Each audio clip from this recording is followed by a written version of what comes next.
L'imam de Bagnols-sur-Cèze, dans le Gard, Madjoub Madjoubi, a qualifié dans une vidéo le drapeau tricolore de drapeau satanique. Une enquête préliminaire pour apologie du terrorisme a été ouverte. Ce matin, cet imam plaide un lapsus. Alors, on pourrait peut-être écouter d'abord cette vidéo que vous avez peut-être entendue ou vue, d'abord sur les réseaux sociaux et ensuite sur les chaînes info.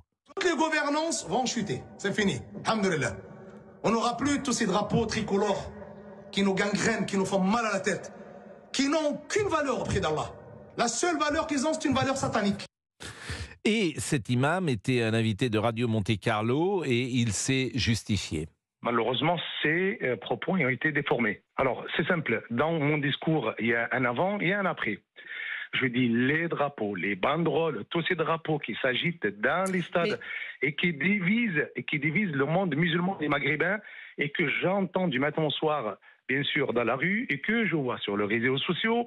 Et vous le savez très, très, très bien que malheureusement, ce nationalisme auprès, bien sûr, de la communauté maghrébine nous déchire. Je le dis, c'est un lapsus. J'aurais pu dire, c'est de différentes couleurs. Ça aurait passé sans aucun problème. Je ne dis pas les drapeaux nationaux. Je ne prononce pas les drapeaux nationaux. J'ai toujours défendu la valeur de la France. Pourquoi on ne vient pas dire sur les plateaux de télévision que Madjoub, il était au premier rang de la marche des Charlie Hebdo. Un courage que j'ai fait que des milliers de personnes n'ont pas voulu le faire. Pourquoi on ne vient pas dire que Madjoubi, ça a été la première personne à Bagnols-sur-Cèze et dans le Gard à avoir, bien sûr, dénoncé les attaques du Bataclan et de Paris le 13 novembre 2016. Je défends le drapeau français, je défends la République, je défends la laïcité. Toutes les gouvernances vont tomber, c'est ce qu'il disait avant les drapeaux. Donc en plus, il nous prend, je pense, pour des imbéciles. Nous sommes avec Abdallah Zekri, vice-président du Conseil français du culte musulman. Bonjour, monsieur Zekri. Bonjour, monsieur Pascal. Et merci d'être avec nous. Est-ce que vous êtes convaincu par les explications de monsieur Madjoubi ? Écoutez, il a fait des explications, sachant qu'il y a une vague de protestation. Moi, j'ai considéré le premier jour qu'il a franchi la ligne rouge et je ne pouvais pas accepter cela. Maintenant, même dans son prêche, il y a des ambiguïtés parce que lorsqu'il parle de combat, des gouverneurs qui vont tomber, quel intérêt a-t-il à raconter ça dans un prêche ? Un prêche, il est fait par rapport aux fidèles, dans le cadre de vivre ensemble, d'expliquer la religion, etc., la fraternité. Mais alors, parler de combat, des têtes qui tombent, etc., ça n'a rien à voir avec un prêche. Déjà, ça, c'est condamnable. Maintenant, concernant les propos, ils disent que ce sont des propos qui ont été tronqués et détournés. Lorsqu'ils parlent des drapeaux, ils parlent des drapeaux multicolores. Moi, j'ai entendu parler de drapeaux tricolores qui ont une valeur satanique et qui gangrènent la France. Cela est condamnable et je ne peux pas l'accepter. J'ai eu au téléphone M. Madjoubi pour lui demander des explications très claires. Bon, naturellement, il m'a dit ce qu'il a dit sur les chaînes de télé.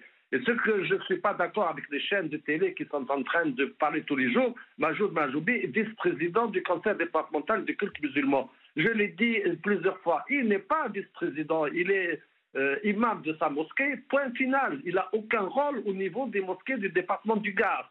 Ça, il faut que ça soit clair, qu'on arrête de le faire passer pour le vice-président du collectif. Vous le connaissiez, ce monsieur Madjoubi, j'imagine, avant. Donc vous avez un avis sur lui. Et je trouve que c'est ça qui m'intéresse, monsieur Zekri. Quel avis vous avez sur lui ? Parce que tout le monde se connaît dans ce monde. Est-ce que cet homme est un imam ? En fait, la question qui m'intéresse, est-ce que cet homme est un imam dangereux ? Voilà. Écoutez, dangereux, je ne le pense pas, mais il a des discours qui déplacent. Moi, je le connais depuis très longtemps. Il a fait partie du collectif des mosquées du Gard. Il venait à des réunions. On n'a jamais entendu des discours anti-français ou autres. Mais alors là, franchement, le gars, excusez-moi, il a pété les plombs pour raconter des choses comme ça. C'est vrai que depuis 8 mois, il n'est plus avec nous parce qu'on le convoque aux réunions, il ne venait pas. Il a pris sa liberté. Et le problème qu'il y a avec Madjoubi, c'est qu'il est imam et président de sa mosquée. S'il était uniquement imam, le président de sa mosquée, il aurait dû le rappeler à l'ordre. Mais il ne peut pas se faire rappeler à l'ordre lui-même quand il raconte des bêtises et quand il dérape, parce que c'est un dérapage qui est très grave. Alors moi, je ne connais pas le fonctionnement. Vous dites qu'il est vice-président de sa mosquée, c'est-à-dire qu'il y a il est président. Ah, il est président de sa mosquée, parce qu'il y a un président dans les mosquées, ce que moi j'ignore le fonctionnement. Il a 2 mosquées dans le Gard. Il a à Roquemaure une mosquée qui préside et une mosquée qui préside également à Bagnols-sur-Cèze. Et il fait l'imam à Bagnols-sur-Cèze. Voilà. Donc la loi n'est pas claire. On ne peut pas être président et imam. Je vous propose d'écouter Jérôme Bonnet, qui est le préfet du Gard. Il était ce matin chez nos confrères de BFM. Ce qui est certain, c'est que si c'est un lapsus qui dure plusieurs dizaines de minutes, parce que le suivi à la fois de la mosquée et des activités de l'imam est un suivi qui date de plusieurs mois. Et dans le cadre de mes responsabilités, de la nécessité de signaler à la justice des faits qui, à mon sens, tombent sous le coup de la loi, j'ai signalé ces faits vendredi dernier à la procureure de la République de Nîmes. Donc cela va bien au-delà de propos relatifs à un drapeau, mais sont des propos qui, selon moi, sont susceptibles de relever de qualifications telles que l'apologie du terrorisme ou, le cas échéant, des propos qui remettent en cause gravement les valeurs de la République. Abdallah Zekri est avec nous, il est vice-président du Conseil français du culte musulman. Cette information, cette vidéo, elle est sortie parce que c'est un député du Rassemblement national qui l'a mise sur les réseaux. Moi, ce qui m'étonne, c'est que ceux qui assistent aux prêches de monsieur Majoubi ne disent rien, manifestement, ou n'ont rien dit. Il a fallu que ce soit quelque chose d'extérieur qui sorte, entre guillemets, l'affaire. Oui, écoutez, j'ai entendu, d'abord je reviens au préfet Bonnet. Le préfet Bonnet aurait pu prendre un arrêté interdisant à ce monsieur de faire des prêches. Un préfet peut, lorsqu'il y a des prêches, parce qu'il dit qu'il a des informations déjà par le passé, on peut interdire à un imam de faire des prêches dans sa mosquée. Maintenant, ce qui m'inquiète dans ça, la décision de M. Darmanin qui dit on va expulser cet imam, j'ai entendu même le syndicat de la police aujourd'hui, sur une chaîne télé, dire ça va être très difficile. Mais c'est impossible, c'est ce que disait Madame Kebab. C'est impossible, voilà. D'abord parce que les enfants sont nés en France, donc ils sont français, et en fait c'est absolument impossible. Donc c'est ce que j'ai entendu comme vous. En plus de ça, un appel à la haine. Quand on parle d'apologie du terrorisme, la seule chose à laquelle je ne suis pas d'accord avec monsieur le préfet, l'apologie du terrorisme, il faut qu'il appelle à commettre des actes terroristes ou autres. Je suis certainement dans le culte, mais j'étais dans ma vie antérieure officier de gendarmerie, officier de police judiciaire. L'apologie du terrorisme, il faut franchement apporter les preuves de l'apologie. Est-ce qu'il a appelé à tuer, à poser des bombes? Non. Donc par conséquent, ça va être difficile, comme a dit Ketab, de l'expulser parce qu'il a déjà pris des avocats, il s'est entouré de juristes, etc. Bon, mais maintenant, c'est vrai que cet imam, on doit déjà prendre une mesure conservatoire, lui interdire de prêcher dans sa mosquée déjà. Ça, c'est intéressant ce que vous dites et votre position est claire. Monsieur Zekri, vice-président du Conseil français du culte musulman, vous proposez qu'il soit interdit de prêcher dans sa mosquée. Je vous propose d'écouter Linda Kebab, justement. Vous en parlez, elle est déléguée nationale du syndicat Unité SGP Police Force Ouvrière et elle était invitée de Sonia Mabrouk ce matin. Je vais être très factuelle, Madame Mabrouk, il ne pourra pas être expulsé. Parce qu'à la différence de l'affaire avec M. Iquissen, en effet, au début, une autorité administrative avait dit qu'il n'était pas expulsable parce que ça contrevenait à l'article 8 de la Cour européenne des droits de l'homme, la Convention européenne des droits de l'homme, à savoir le droit à une vie de famille. Sauf que derrière, une autre autorité a cassé en disant que ses enfants étaient tous majeurs et donc ils n'avaient pas besoin de leur père. Je vulgarise. Là, dans ce cas-là, ce monsieur a des enfants mineurs. Donc il ne sera pas expulsé. Fin du game. Bon, ça c'est assez clair. Et puis je voulais vous faire écouter Nathalie Goulet également, qui est sénatrice UDI de l'Orne, sur les imams détachés. Elle était l'invitée de Lionel Gougelot ce matin sur Europe 1, parce que ça va vous faire réagir sans doute sur la formation des imams. Il n'y a pas d'organisation des communautés musulmanes en France qui, par ailleurs, ne font pas beaucoup d'efforts pour s'entendre et organiser un cursus, une labellisation, une école, etc.